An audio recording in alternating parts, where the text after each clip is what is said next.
السلام علیکم ورحمۃ اللہ۔ محترم انجینئر محمد علی مرزا سے ان کے پمفلٹ 5B کی سیریل نمبر 19 کے حوالے سے چند ایک سوالات ہیں جو کہ میں محترم انجینئر محمد علی مرزا سے ہی کر رہا ہوں اور انہی سے ہی مخاطب ہوں۔ سر، اس سیریل نمبر 19 میں آپ 4 احادیث لے کر آئے ہیں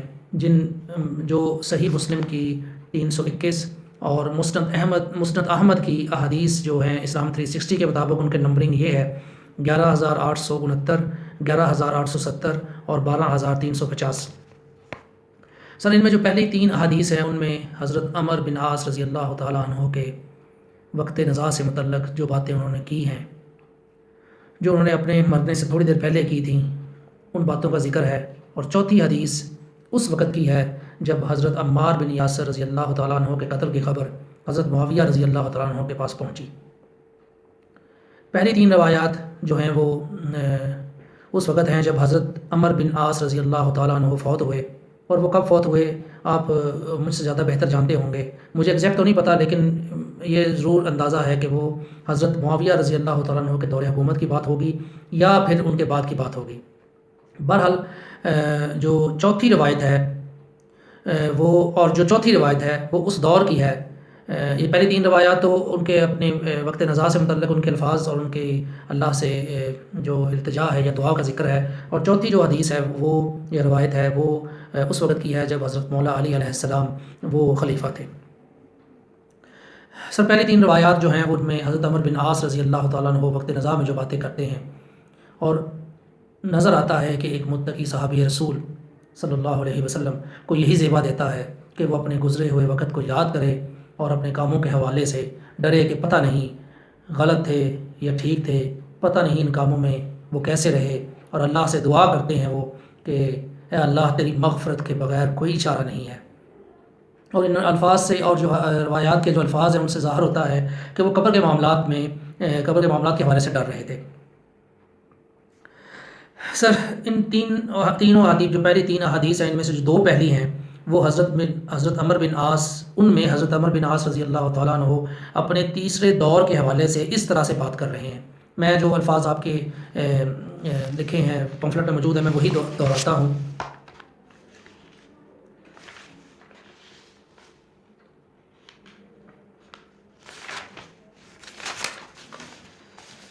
وہ کہتے ہیں کہ جب ہمیں کئی ایسے معاملات بریکٹ میں ہے حکمرانی سے متعلق درپیش ہوئے، یہ صحیح مسلم کی حدیث 321 ہے۔ پھر جو دوسری حدیث ہے وہ مسند احمد کی 11,869 اسلام 360 کے مطابق، although وہاں الفاظ کا فرق ہے لیکن جو الفاظ آپ نے لکھے ہیں میں وہی دہراتا ہوں۔ وہ کہتے ہیں کہ پھر میں اس کے بعد اپنے تیسرے دور میں حضرت معاویہ رضی اللہ تعالیٰ عنہ کی بادشاہت میں جا ملا، اور کچھ کام ایسے ہوئے۔ ان الفاظ سے ظاہر ہو رہا ہے کہ وہ اس وقت کی بات کر رہے ہیں کہ جب دور حکومت حضرت معاویہ رضی اللہ تعالیٰ عنہ کا تھا، اور اس دور میں کئی ایسے معاملات یا کئی ایسے کام ہوئے جو ان کے بقول کہ وہ کہتے ہیں کہ اب مجھے علم نہیں کہ میں ان میں کیسا رہا، یا میں نہیں جانتا کہ وہ غلط ہیں یا صحیح۔ سر، ان روایات میں حضرت عمر بن عاص رضی اللہ تعالیٰ عنہ نے جو معاملات یا کام جن کے حوالے سے وہ ڈر رہے تھے ان کی کوئی تفصیل نہیں بتائی، نہ ہی کوئی اشارہ کیا۔ جو حضرت معاویہ رضی اللہ تعالیٰ عنہ کے دور حکومت میں ان کو وہ معاملات یا وہ کام درپیش ہوئے، یہ جو کہ الفاظ جو ہیں وہ تیسرے دور میں حضرت معاویہ کی بادشاہت کے حوالے سے ہیں۔ اور آپ نے جو بریکٹ لگائی ہے ان میں آپ نے ان کاموں کو فکس کر دیا ہے، اور آپ نے ایک ہی ایسا کام جو کہ حضرت مولا علی رضی اللہ تعالیٰ عنہ علیہ السلام کے دور میں ہوا وہ ان روایات میں فٹ کیا ہے۔ میں آپ کے ریسرچ پیپر سے ہی پڑھتا ہوں سر، صفحہ 10 پر جو چوتھی لائن ہے وہ اس حدیث کے الفاظ جو ہیں وہ مسند احمد کی 11,869 اسلام 360 میں آپ کے یہ الفاظ پڑھتا ہوں کہ پھر حضرت عمر بن عاص کہتے ہیں کہ پھر میں اس کے بعد اپنے تیسرے دور میں حضرت معاویہ رضی اللہ تعالیٰ عنہ کی بادشاہت میں جا ملا، اور کچھ ایسے کام ہوئے، یہ بریکٹ میں آپ نے لکھا ہے، یعنی خلیفہ برحق سیدنا علی رضی اللہ عنہ کے خلاف خروج، کہ میں نہیں جانتا کہ وہ غلط ہے یا صحیح۔ سر، یہ بات ہو رہی ہے ان کے تیسرے دور کی جو کہ حضرت معاویہ رضی اللہ تعالیٰ عنہ کی بادشاہت کا دور ہے، سر سوال یہ ہے کہ ان کی بادشاہت کا دور کب شروع ہوا، اور جو کام آپ نے بریکٹ میں لکھا ہے کیا یہ کام حضرت حضرت معاویہ رضی اللہ تعالیٰ عنہ کی بادشاہت میں ہی ہوا جس کا آپ نے بریکٹ میں ذکر کیا ہے؟ یہ میرے لیے بڑی ایک حیرت انگیز بات ہے، اور جو کہ اس معاملے میں آپ نے اس کو فٹ کرنے کی کوشش کی ہے، اور صرف اور یہ جو الفاظ ہیں کہ وہ کہتے ہیں کہ میرے تیسرے دور میں کچھ ایسے کام ہوئے، اب آپ وہ کہتے ہیں کہ ایسے کام ہوئے جبکہ آپ نے صرف ایک کام کو وہ بھی بریکٹ لگا کر اس کا ذکر کیا ہے اور اس کو فکس کیا ہے، تو کیا یہ جو آپ نے کیا ہے کہ وہ کام حضرت معاویہ رضی اللہ تعالیٰ عنہ دور کی بادشاہ سے متعلق وہ کام جو تھے جن کے متعلق وہ ڈر رہے تھے، لیکن آپ نے سیدنا علی رضی اللہ تعالیٰ عنہ علیہ السلام کے خلاف خروج کو، جو کہ حضرت معاویہ رضی اللہ تعالیٰ عنہ کی بادشاہت میں تو ہوا ہی نہیں، تو اس دور میں کا جو کام ہے وہ آپ نے ادھر فٹ کر دیا ہے، تو کیا یہ ایک علمی خیانت نہیں ہے؟ اور اسی طرح صحیح مسلم کی جو حدیث 321 ہے اس میں بھی آپ نے جو بریکٹ میں حق یا ناحق کے الفاظ لکھے ہیں وہ یقیناً آپ نے اسی طرح ہی کہ وہ حضرت علی رضی اللہ تعالیٰ عنہ علیہ السلام کی جو خلافت تھی وہ برحق تھی اور اس سے کوئی انکاری نہیں ہے، تو آپ نے اسی چیز کو ہی اس میں فٹ کرنے کی کوشش کی ہے۔ سر اگر آپ ان کی صحیح مسلم کی جو روایت ہے 321 اس کا اگر آپ عنوان دیکھیں یا اس کا باب دیکھیں تو وہ بھی بہت مختلف نظر آتا ہے، وہ جو آپ نے اس سے موقف ایک اختیار کرنے کی کوشش کی ہے وہ اس سے بہت مختلف ہے، اور وہ دیکھا جا سکتا ہے اسلام 360 میں بھی اور صحیح مسلم میں بھی۔ اچھا سر، آپ اس کے بعد سیریل 19 میں ہی آپ جو تیسری حدیث لے کر آئے ہیں وہ اسلام 360 کے مطابق 11,870 ہے، اور اس میں شاید آپ نے یہ ثابت کرنے کی کوشش کی ہے، سوری مجھے تو ایسا فیل ہو رہا ہے، آپ اگر کوئی کلیریفیکیشن اس حوالے سے دیں تو آئی ول بی گریٹفل، کہ آپ نے یہ ثابت کرنے کی کوشش کی ہے کہ حضرت عمار بن یاسر رضی اللہ تعالیٰ عنہ کے قتل کو لے کر حضرت عمر بن عاص پچھتا رہے تھے، جبکہ حدیث کے الفاظ اگر ہم آپ کی بریکٹس کو نہ دیکھیں اور بریکٹس کے بغیر پڑھیں تو ایسا احساس ہوتا ہے کہ جب حضرت عمر بن عاص رضی اللہ تعالیٰ عنہ سے ان کے بیٹے نے کہا کہ آپ تو رسول اللہ صلی اللہ علیہ وسلم کے مقرب تھے اور آپ کو رسول اللہ صلی اللہ علیہ وسلم خصوصی ذمہ داریاں بھی سونپا کرتے تھے، تو انہوں نے کہا، جو آپ نے لکھا میں پہلے وہ پڑھتا ہوں، آپ نے لکھا کہ یہ سب کچھ تو تھا لیکن میں تمہیں اپنے دل کی جو ہے یہ بریکٹ میں ہے اصل بات بتاتا ہوں، جبکہ اسلام 360 میں جو اس کا ترجمہ ہے اس میں سر جو آپ کی جو ایک ہے نا جو اپنے بتانے کی کوشش کی ہے اور اس میں بڑا فرق ہے، الفاظ مختلف ہیں، میں یہ آپ کی سے ایگری کرتا ہوں کہ الفاظ مختلف ہو سکتے ہیں لیکن جو مطلب ظاہر ہوتا ہے وہ ان میں بڑا فرق ہے۔ اسلام 360 میں جو الفاظ ہیں وہ یہ ہیں کہ یہ سب کچھ تو ہوتا رہا،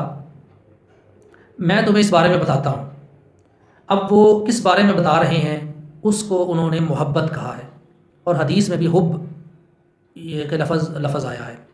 اب اسلام 360 میں جو 11,870 کے جو الفاظ ہیں وہ اس طرح سے ہیں کہ اللہ کی قسم میں نہیں جانتا کہ آپ صلی اللہ علیہ وسلم کا میرے ساتھ یہ تعلق مجھ سے محبت کی بنیاد پر تھا یا میری تعریف قلبی کے لیے تھا، البتہ میں گواہی دیتا ہوں کہ 2 آدمی ایسے تھے کہ اللہ کے رسول صلی اللہ علیہ وسلم دنیا سے روانہ ہونے تک ان سے محبت کرتے رہے۔ اب ان الفاظ سے ظاہر ہوتا ہے سر کہ وہ 2 آدمیوں کے حوالے سے تو کنفرم تھے کہ نبی صلی اللہ علیہ وآلہ وسلم کو ان سے محبت تھی، لیکن اپنے بارے میں وہ شاید کثر نفسی سے کام لے رہے تھے کہ وہ اپنے بارے میں ان کو بہرحال جو بھی الفاظ ہیں اب میں اس کو چھوڑتا ہوں۔ اب یہ جو چیز ہے کہ وہ تو محبت کی بات کر رہے ہیں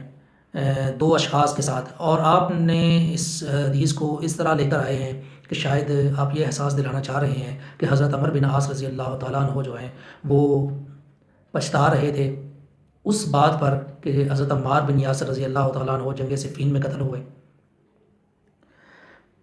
سر ایک چوتھی اسی چیز کو لے کر جو چوتھی روایت ہے وہ اس بات کی دلیل بن جاتی ہے کہ جو چوتھی روایت آپ لے کر آئے ہیں وہ پہلی 3 روایات جو ہیں وہ تو مختلف اس وقت کی ہیں جب حضرت عمر بن عاص رضی اللہ تعالیٰ عنہ فوت ہونے لگتے ہیں، اور جو چوتھی روایت ہے وہ اس وقت کی ہے جب حضرت عمر بن عاص کو بھی پتہ چلتا ہے اور کہ حضرت عمار بن یاسر جو ہیں رضی اللہ تعالیٰ عنہ وہ قتل ہو گئے ہیں۔ اب ان کا جو وقت ہے وہ بہت مختلف ہے، لیکن آپ یہ چوتھی حدیث اس چیز پر لے کر آئے ہیں اور جو احساس ہوتا ہے وہ یہی تھا کہ آپ نے حضرت عمار بن یاسر کے قتل کو ان روایات کے ساتھ جوڑنے کی کوشش کی ہے۔ سر یہ احساس ہوتا ہے، اگر آپ اس کو بغیر بریکٹ سے پڑھیں گے تو واقعی ایسا لگے گا۔ بہرحال اب سیریل نمبر 19 کے تحت آپ نے ایک نوٹ لکھا ہے، وہ نوٹ کیا صحیح الاسناد حدیث کے برابر ہے؟ اس کی ویلیو اتنی ہی ہے، اور اس میں جس حدیث کا صحیح بخاری کا ایک ریفرنس ہے جس کے حوالے سے وہ باب ہے، وہ نوٹ ہے، وہ ہے 7083 7083۔ سر یہ حدیث 7083 جو ہے وہ اسلام 360 میں، یہ تو بہت ہی مختلف نیچر کی حدیث ہے، اور میں سننے والوں کو کہوں گا کہ خود ہی پڑھ لیں اور خود ہی اندازہ لگا لیں، میں اس پہ کچھ نہیں کہہ سکتا، وہ خود ہی اس حوالے سے اندازہ لگا سکتے ہیں۔ یہ کچھ سوالات ہیں جو کہ اس سیریل نمبر 19 کو پڑھ کر ذہن میں آتے ہیں، اور میں امید کرتا ہوں کہ آپ ان حوالے سے کچھ کلیریفیکیشن ضرور دیں گے۔ والسلام۔